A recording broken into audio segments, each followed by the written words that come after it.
Olá, eu sou Augusto Narical e sejam muito bem-vindos a mais um episódio do AlphaCast. E ao meu lado, Patrícia Quitero, nossa apresentadora. Seja bem-vinda, Patrícia. Olá, obrigado. Sejam todos muito bem-vindos ao nosso AlphaCast. Conosco hoje, Patrícia, temos dois psicanalistas. Temos roupa para isso? Ai, acho que não. Não, né? Ai, vamos nos preparar, né? O mental já tá. Hoje eu tô medicado.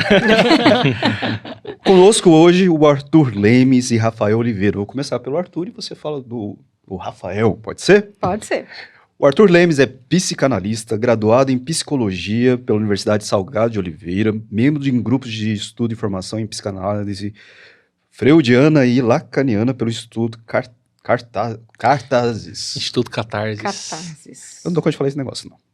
Atualmente realiza seus atendimentos com o público adolescente e adulto, com questões relacionadas à angústia, ansiedade, humor, depressão, fobia, pânico, dependência química, automutilação, ideação suicida e situações de luto, entre outros. Seja muito bem-vindo, Arthur. Obrigado. E aqui também conosco o Rafael Oliveira, também psicanalista, graduado em psicologia aqui pela Unialfa, né? Fiquei sabendo que ele é graduado numa das primeiras turmas aqui da Unialfa, então seja muito bem-vindo. Especialista em clínica psicanalítica, psicopedagogia e problemas no desenvolvimento na infância e na adolescência. A sua formação em psicanálise foi pelo Instituto Sedes Sapientai, em São Paulo. É docente em cursos de pós-graduação e do projeto de clínica psicanalítica de Moçambique, né, que tem apoio na Latesfip USP. Nossa, só tem nome difícil aqui hoje. Você viu os currículos? Acho que agora eu acho realmente que a gente não tem roupa para isso. Isso tudo, né? Então sejam muito bem-vindos. É um prazer estar aqui recebendo vocês para falar de um tema muito interessante, né, e muito apropriado, que é a solidão, né? Semana passada a gente falou de amor e hoje nós vamos falar de solidão. São coisas que parecem tão divergentes, né? Mas, ao mesmo tempo, nós sempre comentamos que tudo converge, né? Então, é muito importante a presença de vocês, porque nós vamos falar sobre assuntos que geram muita ansiedade, geram muita tristeza, e, ao mesmo tempo, as pessoas confundem alguns conceitos. Até nós, né? Então, assim, vocês vão nos ajudar a desvendar um pouco isso. Porque solidão é um tabu. É um tabu social, inclusive, né? Comentávamos no episódio anterior sobre pessoas que, por exemplo, escolhem, né, como ideal de vida não se casar, por exemplo. Aí a família toda já fala, né? Nossa, você vai morrer, vai virar, como é que fala? Vai ficar pra titia. A titia, e aí vai, tá. Ou pro titio. E às vezes é o quê? É uma escolha. Lembrando que existe uma diferença entre solitude e solidão. Isso é importante a gente abarcar, né? A solitude é algo que nós precisamos ter em algum momento da nossa vida, que faz com que nós possamos nos autoconhecer.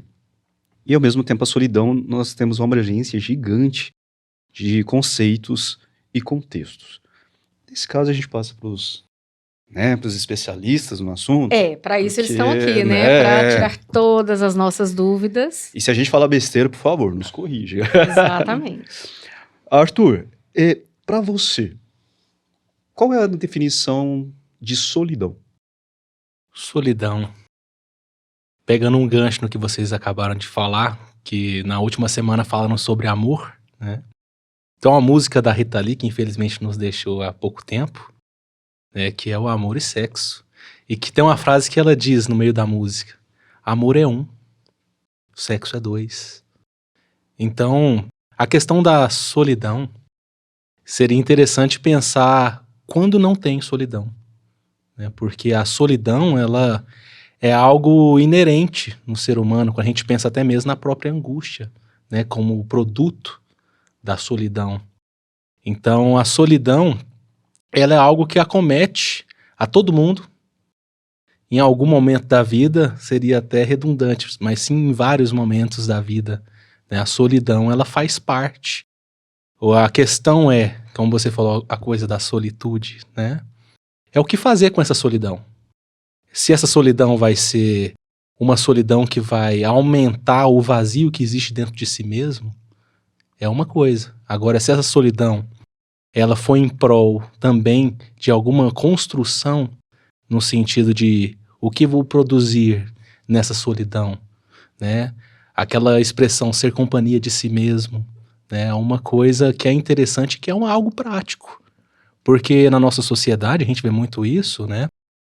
E até hoje existe um nome interessante para isso, dos relacionamentos tóxicos, dependência emocional, que muitas das vezes é ligado justamente a essa negação à solidão, né? Então, algo que é tão comum, mas que o sujeito muitas das vezes ele nega para si mesmo a experiência de ter a solidão, e que a solidão é tida como algo ruim.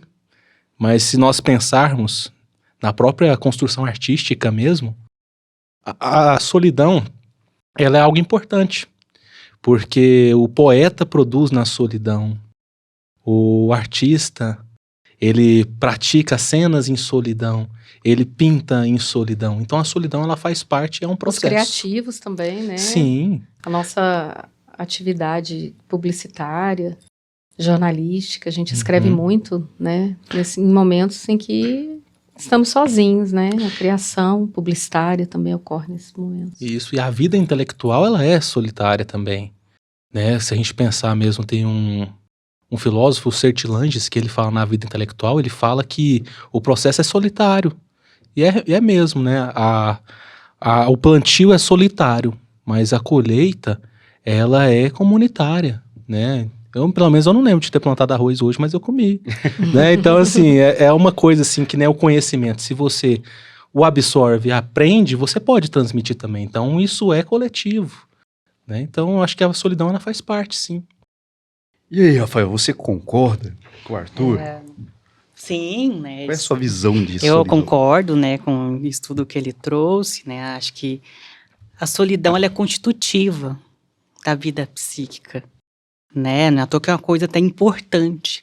Acho que eu também, como analista de crianças, essa coisa da presença e ausência das pessoas é super importante para o desenvolvimento das crianças, para elas observarem como as coisas funcionam.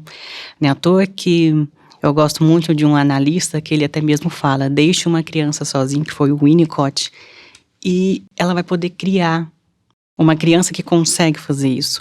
Por isso que eu acho que uma coisa que é muito importante para a gente da psicanálise, quando a gente pensa em solidão, sempre é pensar que a forma que a gente significa a solidão. Diferente dele, acho que ele deu uma romantizada na solidão. Eu já não vejo a solidão como uma coisa tão da plenitude. Eu acho que é muito sofrida em alguns momentos a solidão. Acho que não é uma viagem da good vibes. Eu acho as que pessoas eu acho que não levam assim de uma forma tão poética, né? Como Arthur levou ali. Isso, eu acho já vejo que ali. É a gente suportar. A solidão, ela tá falando ali, muitas das vezes, a gente dá conta dessa viagem um pouco introspectiva, que em alguns momentos ela não é tão bonitinha. Em alguns momentos a gente consegue ser criativo, igual vocês. Mas, ou seja, é a gente preenchendo ela de vida. Não é uma coisa que eu trago muito, a solidão, ela é produtiva quando ela vem antes, sabe, vem antes dela o amor. Sabe que quando a gente sai, viaja, ou sai com os amigos, aquela coisa toda? Aí é isso, nossa gente, mas foi ótimo. Agora eu preciso ficar sozinho. O meu momento de assistir meu filme, ou então ler meu livro. Sabe que eu vou produzir alguma coisa comigo, mas por quê? Porque tô cheio de amor. Então agora eu preciso recarregar minhas baterias para depois vir um amor de novo. Então essa coisa de diminuir a tensão.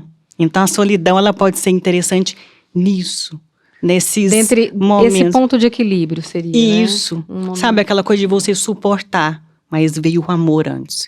Então, o que eu estou observando muito, e a gente vê em alguns analistas como o Lacan, ele traz isso lá já nos anos 50, 60, é que as pessoas meio que estão querendo ser muito autônomas.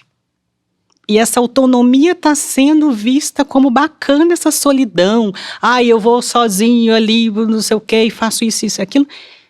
Eu não vejo tanto isso. Eu acho que, assim, é interessante, sim, vou no shopping comprar minhas roupas sozinho, ou vou num restaurante comer, Mas talvez sim, sei lá, eu vou almoçar sozinho e mais à noite eu vou encontrar uma pessoa que eu amo. É eu suportar esses momentos no hiato de quando o outro vai aparecer. Então, sempre que a gente pensa, não é à toa que é isso que a gente pensa muito na clínica infantil. Como que essa ausência do outro, ela consegue ser produtiva. Por que é produtivo? Porque eu acho que no momento que a gente fica sozinho, é o momento que a gente consegue se escutar. Não é à toa que essa é a proposta, já que vocês estão falando de analistas, do divã. O divã do analista, ele convoca muito a isso, porque a gente fica num ponto cego. E muitos pacientes convocam essa imagem de estarem sós. Não é à toa que eu até brinco. Quando eu estou sozinho digamos eu sozinho ali com o meu paciente, e eu consigo ficar em silêncio, e o paciente também, a relação está muito boa. Né? É interessante como visões diferentes, né, têm possibilidades, acho que quase que infinitas, de olhar. E esse olhar sobre a solidão eu acho muito importante, porque ele também nos engrandece, e muitas vezes na medida que também nos diminui, né? É o que você fala, é uma coisa muito importante, porque é uma aproximação e um distanciamento o tempo todo. Não é algo que eu falo que não é real, porque o Bauman, né, ele vai falar que esse individualismo todo vai causar a sociedade imediatista e cada vez mais distante. E eu concordo, porque quando você fala sobre isso, hoje as pessoas, elas não têm tempo. Né? Parece que o nosso relógio do século XXI, ele não funciona. E a gente corre, e às vezes a gente não tem tempo para os amigos, não tem tempo para os amores, não tem tempo para o trabalho, e a gente vive correndo atrás do tempo, né? E ao mesmo tempo temos tecnologia, nós podemos viajar o mundo, nós temos condição de muitas coisas. E ao mesmo tempo em que fazemos muitas coisas, não fazemos coisa nenhuma. Quantas pessoas, né, eu ouço, fala assim, nossa, Augusto, eu não estou vivendo, estou sobrevivendo. E sobreviver, dói escutar isso, né? Uma pessoa falar, estou sobrevivendo ao caos. Se bem que nós somos o próprio caos, né? É o Foucault que fala que o inferno são os outros? Não, esse é o Sartre, se eu não me engano. Porque realmente, né? Nossa, não, é muita paranoia, né? A gente entra dentro de uma... De vez em quando eu entro nas vibes de pensar sobre o mundo, a vida, o cosmos, assim, e o pior é que eu não saio daquilo ali, não. Mas você estava falando, vocês estavam comentando, gente, eu acho que tem coisas tão engraçadas. Quando eu morava no Japão, eu fui fazer um retiro budista. Então, tínhamos que fazer o silêncio absoluto. Eu, Augusto, fazendo silêncio absoluto. Eu nem imagino isso. Eu também não, porque eu tô assim, indignada de saber que você foi num retiro budista, mas ok. Na quarta hora, eu já queria falar. Eu fui expulso do negócio. Assim, expulso não, fui convidado. Convidado a se retirar. Se retirar. Não deu muito bom, não. Mas, em outro caso, uma coisa que eu gostaria que vocês comentassem, que já foi uma situação muito complexa, né? Quando eu perdi minha avó, que era a figura afetiva mais importante da minha vida, houve um vazio existencial, uma solidão que foi essa coisa não romantizada que você fala, Rafael, mas ao mesmo tempo foi uma dor assim, tão sem tamanho que acordar doía, né? Respirar doía. E é uma solidão e nesse momento, eu acho que foi o primeiro momento na minha vida que literalmente eu compreendi o termo solidão. Né? Pegando um gancho, você viu que você sentiu isso a partir de uma pessoa que você amava muito. Por isso que a solidão ela vai ser sentida após de uma representação do amor. Por isso que o processo de luto ele é dolorido, porque a gente está caindo de uma posição amada. Né? Por isso que sim, perder um emprego, perder um ente querido, um relacionamento que a gente queria muito, vai doer. E é um momento solitário, muitas das vezes, porque a gente tentar elaborar aquilo que não vai estar mais presente da mesma forma. Mas que o mais bonito disso tudo é que o luto ele vai acabar no dia em que a gente consegue fazer o seguinte trabalho, que aquela pessoa que nos amou tanto, que a gente teve uma história com ela, a gente observa que ela nunca foi. Que quando a gente está sozinho, é isso, se ela nos ensinou uma receita, a gente continua fazendo aquela receita sozinho. Sabe, como que aquela pessoa aparece ali. Só que é dolorido. É à toa que a gente acha, às vezes, até no luto tá enlouquecendo, porque às vezes a gente espera o telefone tocar de que aquela pessoa faleceu, ou que aquela pessoa entre na porta. Mas são essas marcas de que aquela pessoa não vem, é quando também a gente consegue ver que isso, mas ficou de uma outra forma, né? Às vezes, um carinho que a pessoa fazia, a gente começa a transmitir para uma outra pessoa. Prestem atenção que depois de um luto, a gente sempre, né, à toa que eu gosto muito dessa frase de um analista que eu escutei há uns 5 anos atrás e eu demorei a entender. Ela fala, depois de um luto, a gente sempre sai mais rico, porque aquilo que a gente acha que perdeu, na verdade, está dentro da gente e vai ficar de dentro pra gente para sempre. Aí vai aprendendo, né? Eu acho que é um aprendizado. Eu falo que o luto é um aprendizado, né? Então, as pessoas que já passaram por isso, e a maioria de nós em algum momento passa por isso, a gente aprende muito, né? Parece que é um momento de autoconhecimento, né? Mas acho que na pandemia, né, a gente viu muito isso. É. Na pandemia, a gente ficou muito sozinho. A gente enfrentou lutos. E foi muito engraçado, né, falando de pandemia, porque, na verdade, a gente queria tanto ficar sozinho. Ai, não tenho tempo para ficar sozinho, eu não tenho tempo. E aí, depois, quando todo mundo ficou sozinho, ficou todo mundo neurótico, né? Todo mundo louco, Sim. Porque, eu não quero ficar sozinho, eu quero ver o outro. Mas você entendeu? Mas é isso, porque o outro, a gente queria ficar sozinho, porque é isso, porque a gente podia passear, a gente podia viajar, a gente podia tocar nas pessoas. E pronto, do dia para a noite, aí você trazendo o Bauman e até mesmo a dinâmica da aceleração, a gente não podia mais. A gente não teve tempo para elaborar esses distanciamentos. Ou seja, do dia para a noite você teve que entrar dentro da sua casa, você teve que se reinventar no home office, né? E é isso, você não tinha relações boas, você ia ter que ali conviver com aquilo. E a gente sofreu muito. Porque às vezes é isso, eu tinha um casamento ruim, eu vi o tanto que eu estava sozinho. Porque a gente não foi companheiro, ou isso. Quantos divórcios eu acompanhei? Eu acompanho em média 45 casos simultaneamente. Teve uma época que eu cheguei e falei assim, pelo amor de Deus, eu tô acompanhando 17 divórcios ao mesmo tempo, não aguento mais. Né? E eu falei, gente, porque eu tanto de gente. Mas era isso, porque às vezes, isso também é assim que a gente consegue ver se uma relação ela tá boa. Quando eu consigo ficar do seu lado, em silêncio, fazendo as minhas coisas. E esse silêncio, ele não perturba. Nossa, eu achei que era a pandemia. Eu falei assim, não quero saber se o relacionamento tá bom nunca mais, porque duas pandemias eu não aguento, não. Eu falo muito isso para os meus alunos. Eu acho assim eu falo que o silêncio fala muito, né? Então, a gente que trabalha com disciplina de rádio, de televisão, e aí, muitas vezes eles ficam naquela ansiedade, né, de repente fazer um roteiro e falar o tempo todo, ou ter uma trilha sonora por fora. Eu falo, não, gente, o silêncio também é uma linguagem. O silêncio fala muito, né? Então, eu achei interessante você ter falado essa questão do silêncio, né? De você se permitir ficar em silêncio ao lado de uma pessoa e tá tudo certo, Sim, né? Sem cobrança e... Sim, mas por quê? Porque isso é você se permitir estar sozinho na companhia de alguém. Não é à toa que esse analista que eu citei, ele fala isso. Uma boa relação é quando duas pessoas conseguem transitar no mesmo ambiente e cada um fazer as suas coisas. Sei lá, um está assistindo a televisão, o outro está lendo um livro. Isso não é um incômodo.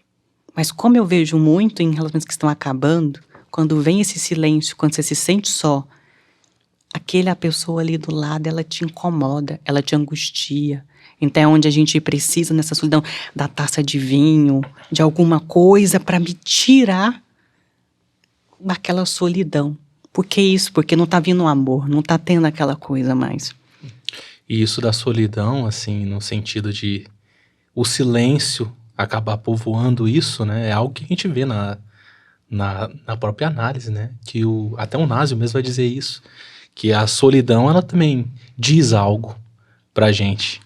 Então, é muito comum, né? A gente, após ali algum momento de silêncio, a gente escuta a angústia do outro. Porque o silêncio angustia muitas das vezes. Né? Porque realmente, igual o Rafa falou, vai ser a oportunidade, às vezes, da pessoa ter um encontro com ela mesma. Né? E suportar a própria companhia Para muita gente isso é enlouquecedor mesmo, né? Então, é algo processual mesmo. Sim, e você trouxe a questão do Japão, por exemplo, o Japão tem um Ministério da Solidão. Olha, eu Né? morei lá, nem sabia disso. E o Ministério da Solidez, tem até Pois, ministério. Mas sério? tão organizado a esse Gente, ponto, que meu japonês Deus. Mas por quê, gente? Você deserdado. É uma cultura que tem muito essa marca da solidão. Muitas pessoas moram só. E como isso, apesar de às vezes uma cidade tão populosa, com a densidade demográfica tão grande, mas como tem um problema muito sério a solidão. Né, porque tem um problema seríssimo frente ao suicídio e tal no Japão, mas como isso a gente está observando países criando ministérios da solidão para combater as patologias que estão vinculadas à solidão. Mas sabe o que é o mais engraçado? Não sei se vocês concordam. Minha avó era aquela japonesa mesmo, que você tem que tirar o sapato antes de entrar e tal. A avó tinha um jardim fantástico, assim. E muitas vezes eu chegava até a casa dela e minha avó nunca foi de conversar, de externalizar, né? Então tinha um banquinho em que ela sentava ali e às vezes eu sentava ao lado dela. Ficávamos 2, 3, 4 horas ali sem falar nada.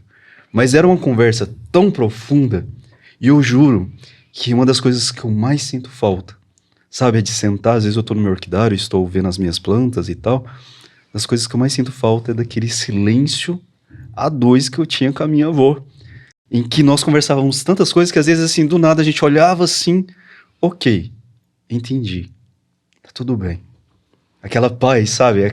Aquilo que a gente encontra, porque o amor é tão diferente, né? Ele se modifica em tantas formas, né? Aquela coisa que traz a tormenta, a paz, tudo no silêncio, às vezes, do próprio olhar. E você falando isso, Rafael, trouxe para mim lembranças assim muito bonitas de um tempo em que não precisava explicar tanto. Não sei se vocês concordam, mas hoje tudo tem que ser explicado, tudo tem que ser definido, tudo tem que ser conceituado. Mas eu acho que é por né? isso que a gente está querendo tanto se afastar do amor, dos afetos, porque, por exemplo, o amor a gente não explica. Igual isso que você trouxe, essa cena, só vocês conseguem explicar isso, porque era uma coisa da relação. Não é à toa que a gente quer explicação pra tudo. Ah, por que eu tô amando isso? Não é à toa que eu até brinco no meu consultório. Quando eles começam, não, porque eu tô gostando cada dia. Não, você não tá gostando porra nenhuma. Sabe assim? Porque é isso, a gente gosta... Tem que ter um motivo. Por gostar. Às vezes é isso, é sentar no banco e aquilo ali provoca um bem-estar. É isso, é assistir talvez o filme que o outro gosta, sei lá, o outro gosta de cinema israelense, e eu não sei nada disso, mas é isso, eu estar ali... mesmo sem saber de nada, junto do outro depois, a gente sai para um jantar e a gente conversa um pouco, mas também a gente consegue ficar só ali, conversando ou em silêncio e a companhia ser boa. Mas a gente está observando muito essa cultuação é que para eu ser autossuficiente, eu tenho que não precisar do outro. E é o oposto. A solidão ela só vai ser produtiva no dia que a gente entende que eu preciso muito do outro. E é por isso que eu também consigo ficar só. Porque é isso, eu tenho que ficar bem para se aproximar do outro. Não é à toa que é uma coisa que eu acho muito produtiva, é isso, igual você disse, essa solidão ali, que eu tô mexendo nas minhas plantas, né? À toa que é isso que a gente teve que aprender a fazer na pandemia. Uns virou o mestre Cuca, o outro virou o pai de planta. Pai de pet. Isso. E onde a gente começou a transitar também, ou seja, eu tive que fazer alguma coisa. Diferente de algumas pessoas que começaram a se ocupar muito, a trabalhar muito, a beber muito, ou sei lá, muito... porque não suportava ficar em silêncio, não suportava ficar sozinho. A gente até mesmo chama historicamente que é a solidão produtiva. Que a gente está ali, igual isso, mexendo nas plantas, a gente já sabe que quando a gente não vê a hora passar, né, prestem atenção, momentos que a gente realmente está vivendo, aquele momento que a gente não vê a hora passar, uma conversa boa, ou isso, eu estou lendo um livro, quando eu vi, sei lá, eu já li ele quase inteiro, ou eu passei a tarde inteira fazendo, sei lá, deitado numa rede. Isso que a gente conseguir suportar a solidão, né? Enquanto a solidão mais patológica, ela vai estar enraizada de quê? De um fracasso.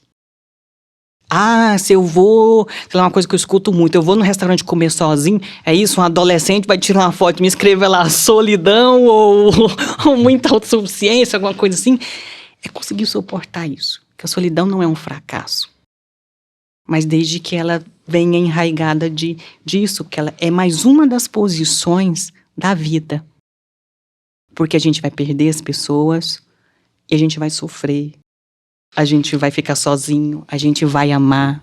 Ou seja, como mais uma das faces, e já que você trouxe o retiro budista, o budismo traz muito isso. Essas transitoriedades, que é um termo até que a gente usa muito em psicanálise. A transitoriedade na vida é muito importante. Acho que depois dessa confissão também você proíbe de entrar nos tempos budistas. Mas enfim, Arthur, queria te perguntar uma coisa que muitos dos nossos alunos, pelo menos me perguntam muito sobre isso, né? Solidão a dois. Quantos casais, né? A gente tá quase fazendo aqui um divã de casais, né?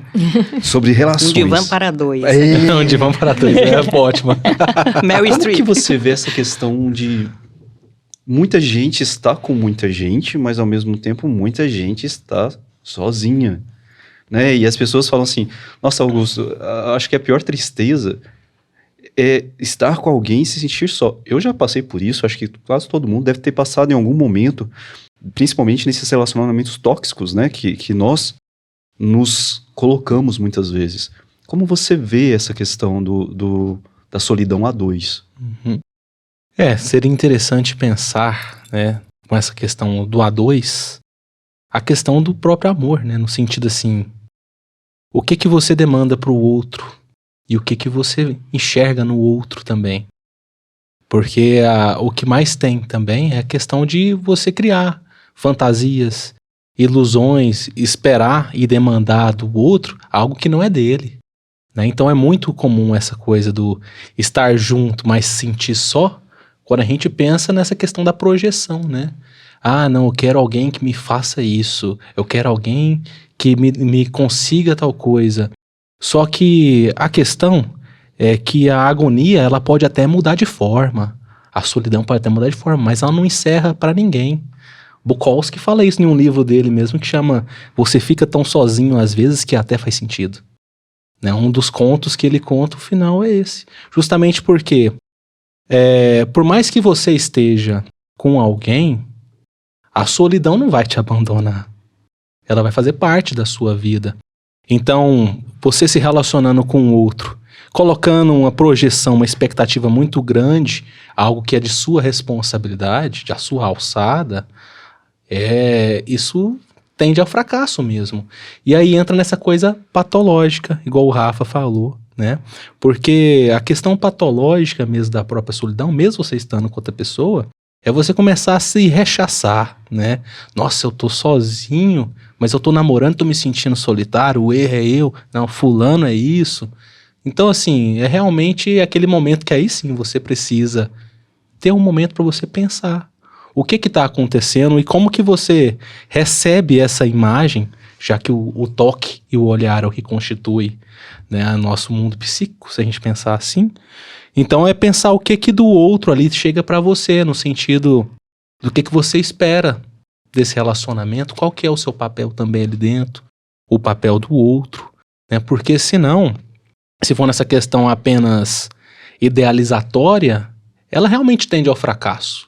Isso, de um certo modo, apesar de eu não gostar muito dessa expressão, mas vai reforçar, né, no sujeito que realmente ele é um fracassado. Né? Porque é uma ideia que já vai sendo criada realmente para no final o sujeito se ferrar. Né? Então, assim, se culpabilizar por isso, seria mais interessante de você se responsabilizar por isso. Pensar nisso. Né, ver qual que é a sua responsabilidade dentro de um relacionamento, né, porque isso é muito comum de chegar também, né, a pessoa colocar muita expectativa em cima do outro e acabar que o outro não supre a sua expectativa e aí o outro tá errado. E eu acho que isso talvez seja uma grande questão, né, porque é você criar uma expectativa daquilo que você projetou no outro, né? Então a expectativa do outro, e isso acaba gerando solidão, né? Porque você tá a dois, mas não te supre E aí vira aquele ciclo vicioso, né? E aí, eu fico sozinho? É melhor só do que mal acompanhado? Tem uma Como é que frase- funciona isso? Mas eu vejo que também a gente tá querendo muito ficar sozinho porque a gente tá com dificuldade de colocar os afetos em jogo. Então eu vejo muito uma estratégia das pessoas eu vou ficar só, mas eu não quero ficar só.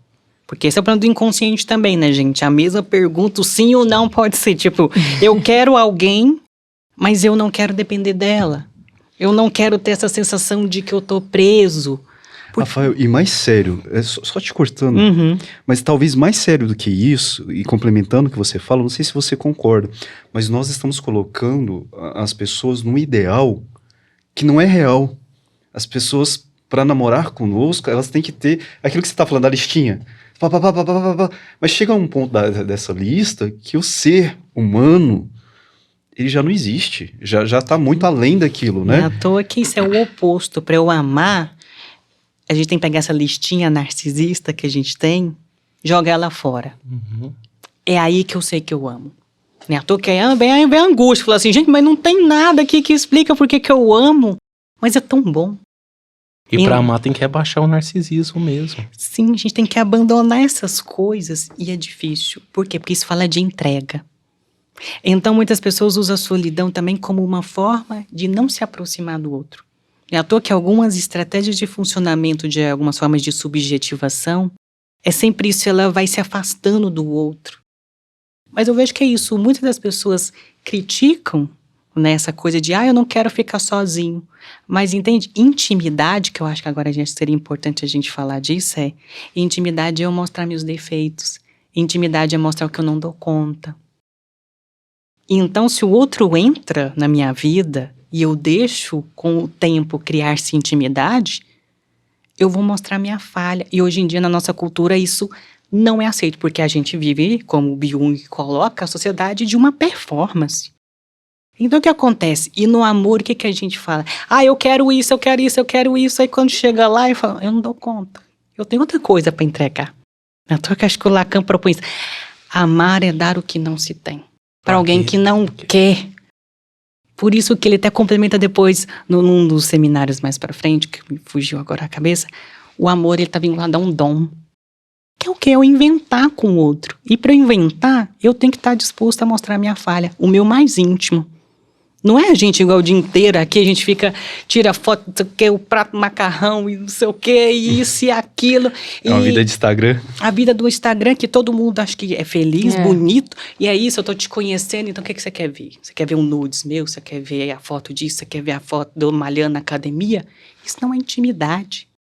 Isso é o nosso privado, que eu tô escolhendo também o que eu quero mostrar, porque essas fotos cheias de filtro, retoque, não sei o que, ninguém bota a cara pra bater ali, assim.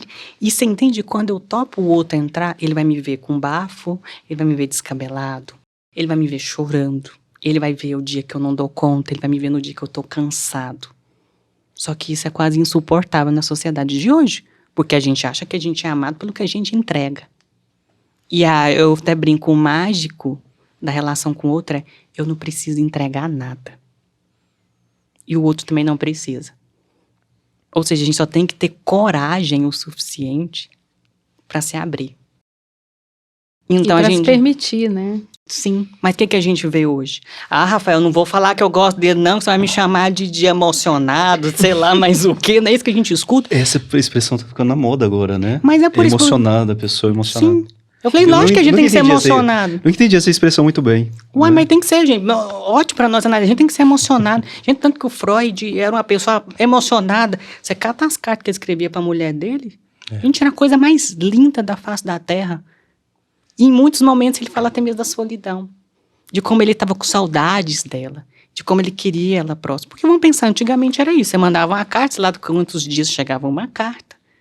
Quantas nossas figuras amorosas ficavam distantes, e às vezes a gente tinha que criar uma forma desse outro estar ali.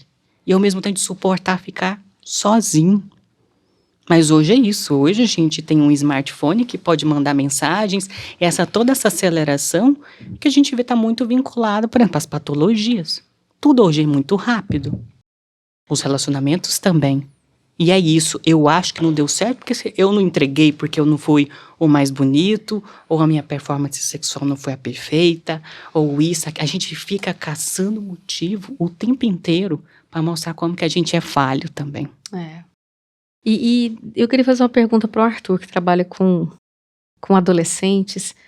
A solidão, ela pode ser desafiadora, mas ela também é uma oportunidade de crescimento pessoal. Como que você vê isso quando você recebe adolescentes e trabalha nessa relação do jovem? Como que você percebe isso com o jovem?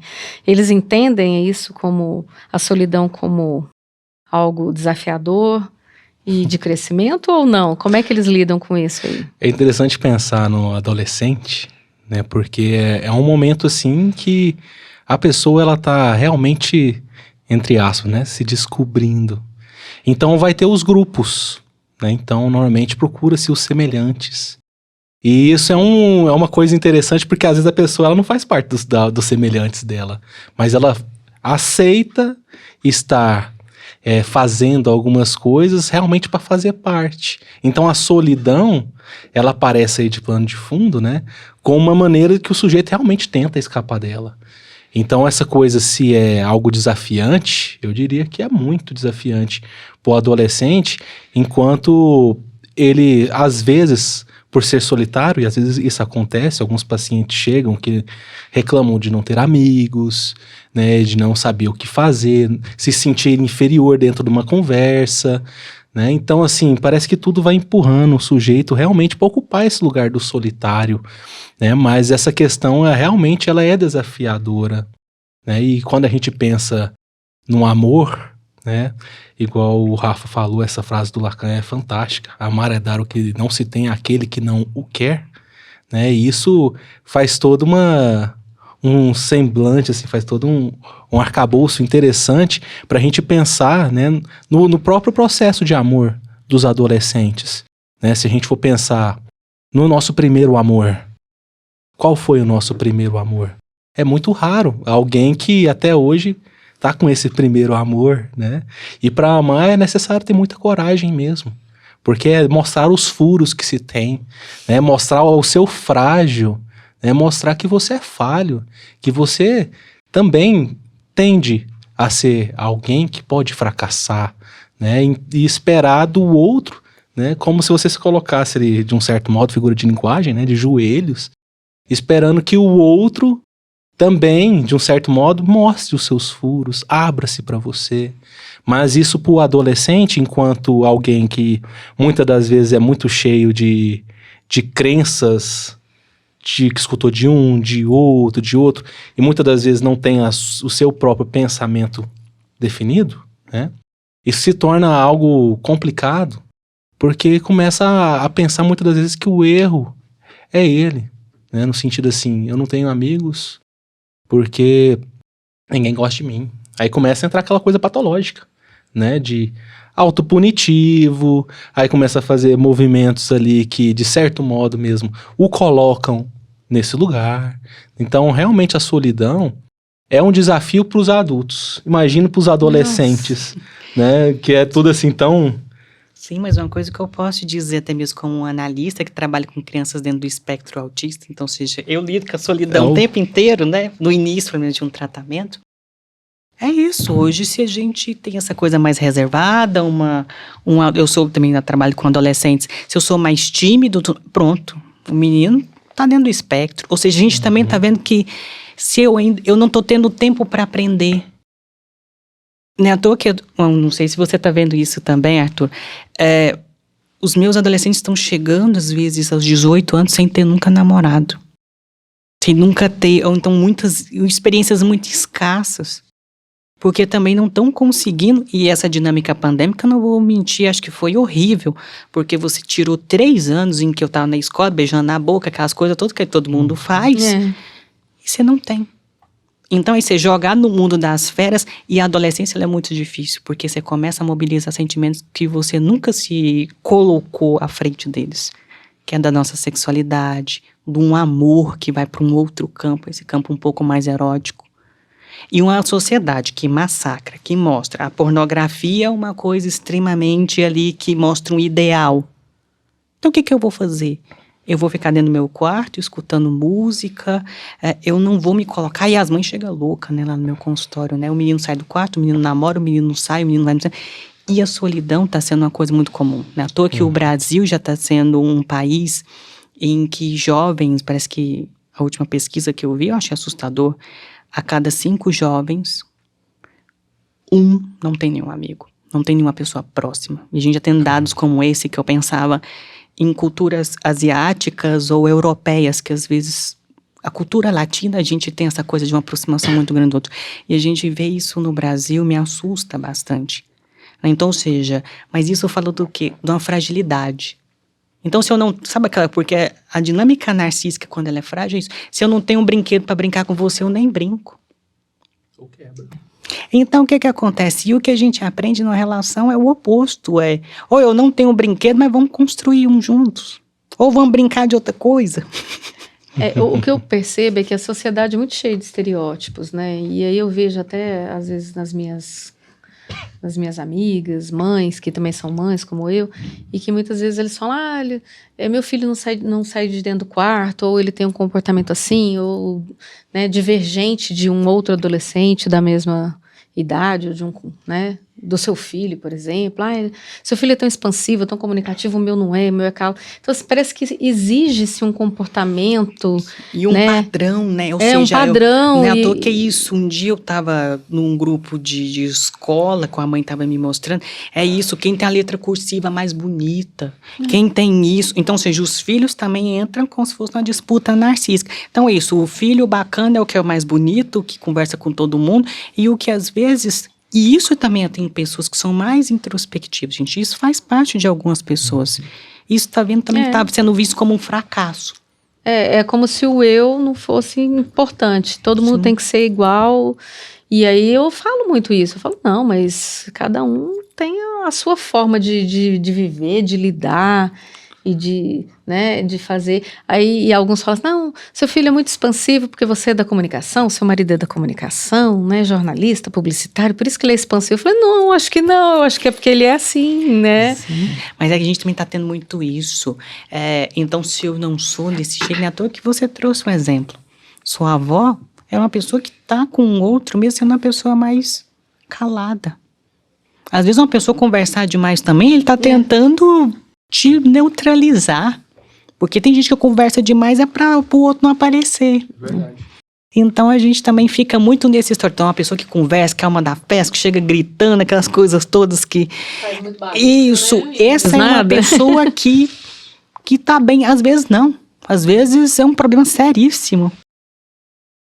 A sutileza do encontro com o outro, ela não tá se eu tô conversando demais ou se eu tô conversando de menos. Essa questão do jeito de ser, acho que entra muito nessa coisa que o Augusto falou sobre esse termo, né? Emocionado. Olha só, se a gente pensar esse termo do emocionado, né? É realmente a pessoa ela se colocar nesse padrão ali de não se envolver afetivamente com o outro. Né? E impede que a pessoa ela tenha experiências talvez genuínas, porque eu não posso ser emocionado. Eu não posso, eu vou sofrer. O fulano falou que eu tô emocionado. Então eu não posso mostrar meus furos, mostrar minha fragilidade. Tentar, de algum certo modo, né, ter um afeto também retribuído. Então é interessante porque no adolescente a gente vê muito isso. A tentativa de se enquadrar, de se moldar no outro.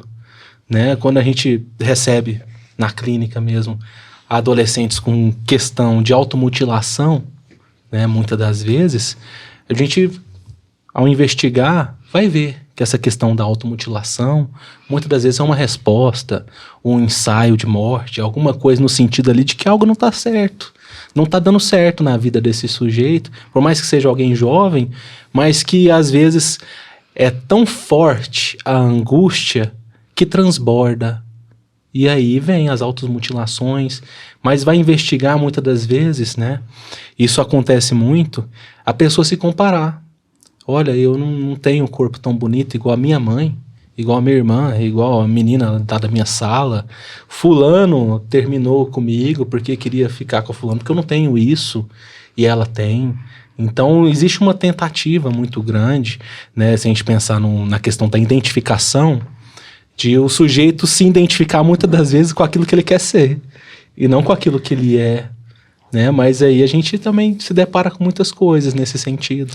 E esses padrões, eles são trabalhados, né, na sociedade, principalmente nessa área, né, da publicidade, a publicidade que exige padrões, os padrões de beleza, na moda, né, de estilo, da forma que ditam essas regras, e né? É isso, as né? regras de consumo, do que consumir. Ou eu não tô na moda, eu não tô, sei lá. Né? Que eu acho interessante, né, o termo até que a gente usa, né, padrão. Fulano é padrão. Gente, a última coisa na minha vida que eu quero ser é padrão, eu quero ser singular, eu quero ser diferente. Porque é isso que também é o que faz ser interessante.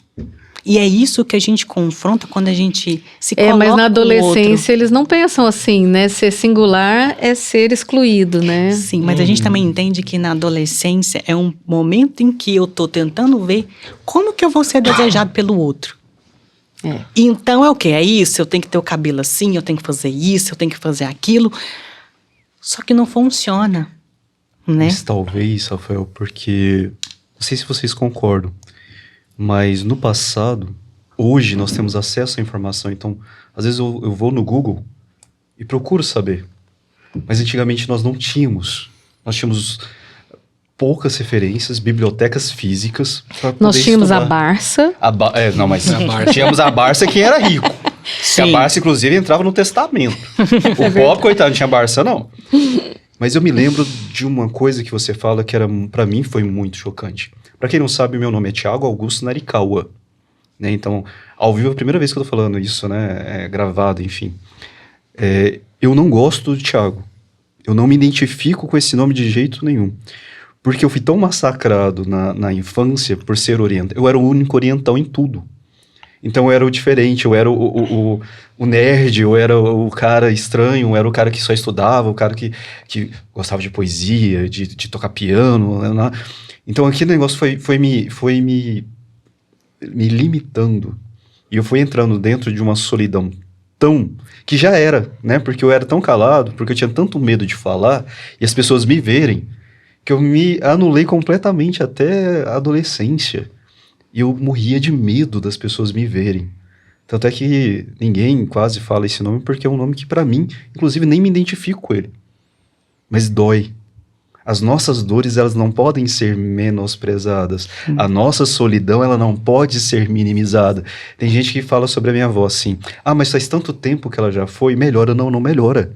A gente vai aprender a conviver, mas cada um sabe o tamanho da dor. Quando eu perdi outra pessoa muito importante na minha vida, e que eu fui viajar, né, para expressar essa solitude que eu precisava, mas uma solitude permeada de solidão, para me descobrir, para eu... E aí, ali que eu fui entender por que eu não gostava do meu nome, por que eu não gostava das piadas, por que eu não gostava de tudo isso. Porque, em última instância, me anularam tanto que... Eu me deixei anular, né, porque eu nunca revidei, mas eu também não sabia como, né, eu não sabia como fazer isso. E é muito triste. Então, eu vou falar para você, diretamente para você, que talvez seja um adolescente que, assim como eu fui, né, que foi extremamente calado, foi extremamente sozinho, né, procure ajuda, né, procure conversar. Eu consegui me libertar das minhas próprias angústias existenciais, dos meus próprios, com ajuda profissional. Isso é muito importante falar, terapia. Eu fiz terapia há muito tempo para entender o porquê, e hoje eu me perdoo e me aceito como Augusto, né? Me perdoa o Thiago lá, porque esse aí já não existe mais, já não cabe mais em mim. E com o tempo a gente vai crescendo e a gente vai assumindo as nossas roupas que nos cabe e abandona aquela que não nos cabe mais. Então você não está sozinho. Você não está no mundo. Ninguém deveria se sentir sozinho, né? E esse dado que você traz, Rafael, é muito triste, né? 1 a cada 5 pessoas não tem um amigo. E a amizade é a única coisa que a gente leva. É a única riqueza que a gente tem na vida. Os amores passam. Dinheiro vem, dinheiro vai. Carro a gente bate. Casa a gente perde. Mas os verdadeiros amigos é aqueles que eternizam a nossa vida. A nossa existência. Uma coisa que vocês falaram que eu acho muito legal é que enquanto as pessoas vivem em nós não estamos sozinhos. O amor dura para sempre. Sim. Nossa, que papo legal, ao mesmo tempo nostálgico, mas estamos chegando ao Mas é fim. muito bom. Que triste. Não. Nós chegamos na hora que o povo mais gosta, viu? É a hora da nossa frase do dia. Eu gostaria que vocês compartilhassem conosco uma frase que, para vocês, faz muito sentido. A minha eu vou repetir da semana passada porque é a frase que me salvou de uma certa maneira. Não ouse roubar a minha solidão, se você não for capaz de me dar real companhia. Nietzsche, tão incompreendido, né? E foi um autor que eu li tanto, que ao mesmo tempo me salvou de muitas coisas. Essa é a minha. Vamos lá. Pode ir. Pode falar, Arthur. Tá bom. Eu tô procurando a frase do Google Eu tenho a aqui. minha aqui, hein? A minha é bem polêmica. Teve uma aqui que eu li hoje, inclusive, que é o seguinte: e disse o divino, ame o seu inimigo. E eu obedeci e amei a mim mesmo. Então, quando a gente pensa nessa coisa, né, da solidão, muitas das vezes a gente se depara com alguém que é inimigo, no sentido assim, né? Tipo, como é que eu vou lidar com essa solidão, com essa minha própria companhia? Né? Acho que um caminho seria esse. Eu acho que eu vou pegar uma citação que eu gosto muito de introdução ao narcisismo do Freud. Um forte egoísmo pode ser um ótimo mecanismo de defesa, mas em última análise, é preciso amar para não cair adoecido. Eu vou no contraponto aqui, hein, gente? Eu vou em Aristóteles. Quem encontra prazer na solidão, ou é fera selvagem, ou é Deus. Caramba, frases profundas. Não é? Então, a gente está falando tanto aí, né, de que a solidão, de alguma forma, nos traz esse autoconhecimento e nos traz prazer, né? E aí vem o Aristóteles e fala, ou você é selvagem ou você é Deus, né?